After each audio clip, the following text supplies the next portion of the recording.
Ito yung aking gumamela na isang puno, dalawa ang klaseng bulaklak, isang puti at isang red.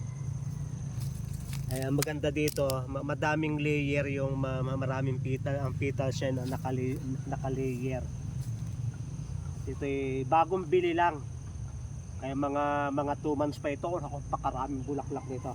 Isang puno ay dalawa ang bulaklak, isang puti at isang ano ba ito, pula. Ito yung kahapon, ito yung ngayon, at ito yung bukas.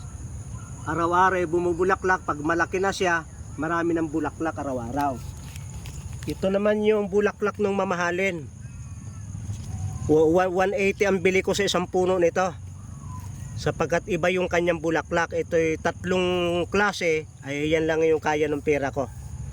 Kaya, hindi pa ito bumubulaklak. Ito yung napakaganda rin ng bulaklak, pero wala pa siyang bulaklak.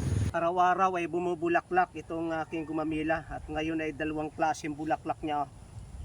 Isang ganyan, isang pink, at isang namumuti-muti. Ito yung bulaklak na maganda kahapon.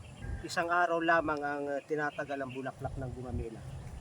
Ayan ay para malaman nyo na hindi siya mawawala ng bulaklak, lagi mayroon.